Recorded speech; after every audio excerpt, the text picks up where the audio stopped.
Hola, hoy vamos a ver el apartado 2 del tema de Roma. Primero vamos a recordar rápidamente lo que dijimos en el apartado 1, si recordáis. Dijimos las evidencias históricas del nacimiento de Roma, los restos que nos habían dejado los primeros habitantes que vivieron allí y las leyendas que escribieron sobre su fundación. Las más importantes eran dos, la leyenda de Eneas y la de Rómulo y Remo. También vimos cómo se gobernaba Roma durante la monarquía. Dijimos que había un rey que estaba ayudado por un senado que lo aconsejaba, pero que el rey tenía todos los poderes y era el que decidía. Vamos a empezar el apartado 2 y este apartado está dividido en dos partes. La primera parte en la que se habla de los grupos sociales de Roma, sobre todo dos grandes grupos que había, y cómo luchaban por controlar el gobierno, y la segunda parte, que es sobre el gobierno de la República, cómo funcionaba. Vamos a ver que ya no hay un rey y todos los poderes que tenía el rey ahora tienen que adquirirlos otras instituciones de gobierno. ¿Cómo pasó Roma de tener una monarquía a una república? Pues las familias aristocráticas, que eran las familias más ricas de la ciudad, estaban descontentas con el gobierno de este rey, de Tarquinio el Soberbio, y se pusieron de acuerdo con el pueblo para echarlo del trono y se convirtió en el último rey etrusco de Roma, en el 509 a.C., que si veis la cronología es la fecha en la que comienza la República de Roma. Ya se acaba la monarquía y con la expulsión del último rey empieza la segunda etapa de Roma, que es la República, y que es la que vamos a ver en este apartado. La sociedad de Roma en esta etapa se dividía en dos grandes grupos. Por un lado los patricios, que eran la minoría de la población, estaba formado por las familias aristocráticas propietarias de tierras y de ganado. Este grupo es el que ocupaba todos los cargos públicos y el que controlaba el gobierno de la ciudad. El otro grupo era el de los plebeyos, que eran la gran mayoría de la población de Roma. Estaba formado por campesinos, por artesanos, por comerciantes. No podían ocupar cargos públicos, pero sí estaban obligados a pagar impuestos y a acudir al ejército si se les llamaba. El otro grupo era el de los esclavos, que igual que ocurría en Grecia, no tenían ningún derecho y eran propiedad de otra persona. El grupo mayoritario de los plebeyos quería conseguir los mismos derechos que tenía el grupo privilegiado de los patricios. Poco a poco, y en un proceso que duró casi 200 años, fueron consiguiendo algunos derechos.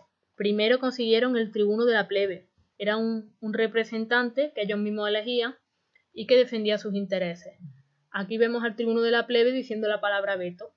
Si los patricios elaboraban alguna ley que fuese en contra de los derechos o de los intereses de los plebeyos, el tribuno de la plebe podía oponerse a esa ley. Después consiguieron la ley de las 12 tablas. Era una agrupación de leyes o de normas que tenían que seguir todos los grupos, tanto plebeyos como patricios, tenían que seguir las normas de convivencia que se recogían en la ley de las 12 tablas. Y por último, primero consiguieron el matrimonio con los patricios. Anteriormente solo los patricios se podían casar con miembros de su grupo y los plebeyos lo mismo, con miembros de su grupo. Pero algunos plebeyos, sobre todo comerciantes, se van enriqueciendo y quieren casar a sus hijas con miembros de las familias patricias para darle un apellido importante y para darle prestigio a su familia. Por último, van a ocupar cargos públicos, van a conseguir el derecho a ocupar cargos públicos y por lo tanto van a poder participar en el gobierno de la ciudad igual que participaban los patricios. Así, en el siglo III a.C. ya se puede decir que los dos grupos más importantes, tanto los plebeyos como los patricios, son ciudadanos romanos y tienen los mismos derechos. Ahora vamos a ver cómo se gobernaba la ciudad en la época de la República. En la etapa anterior, como sabemos, teníamos un rey que tenía todos los poderes. Tenía el poder de la religión, tenía el poder militar, la justicia. Ahora, al no haber rey, estos poderes se van a repartir en tres instituciones: el Senado, los magistrados y los comicios.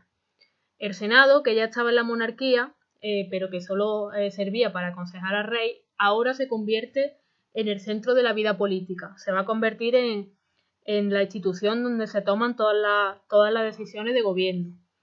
Los magistrados gobernaban en nombre del Senado, tenían que responder ante ellos y eran elegidos en los comicios. Estos magistrados, cada uno tenía una función. Uno se ocupaba de administrar dinero, otro se ocupaba del ejército, otro se ocupaba de la justicia. Y por último, los comicios eran asambleas donde se votaban a estos magistrados y se elegían. Igual que pasaba en Grecia, las mujeres, los extranjeros y los esclavos no podían participar en la vida política y no tenían ningún derecho político. Por eso se dice que más que una democracia, Roma es una oligarquía porque la mayoría de la población seguía estando fuera de la vida política. Para terminar, vamos a explicar este esquema, que es el que os he puesto en el resumen, y que nos explica cómo se gobernaba la República de Roma. En este recuadro están las tres instituciones más importantes que hemos visto antes. El Senado, que controlaba a los magistrados. Estos magistrados tenían que responder ante los miembros del Senado y eran elegidos por los comicios, que eran asambleas donde los ciudadanos de Roma votaban.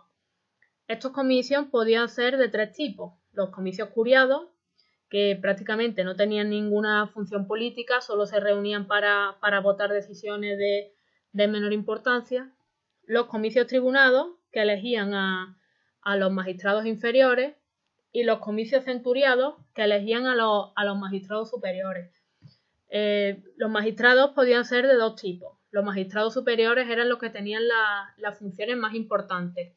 Y tenemos al cónsul, que se encargaba de dirigir el ejército y de las decisiones de gobierno, al pretor, que se encargaba de la justicia, y al censor, que se encargaba de los censos, es decir, de hacer una lista de los ciudadanos romanos, y de esa lista salían los nombres del Senado.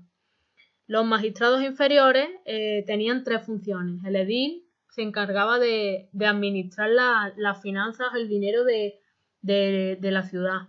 El cuestor se encargaba de recaudar los impuestos y el tribuno de la plebe, que es el que ya hemos visto, se encargaba de defender los intereses de los plebeyos.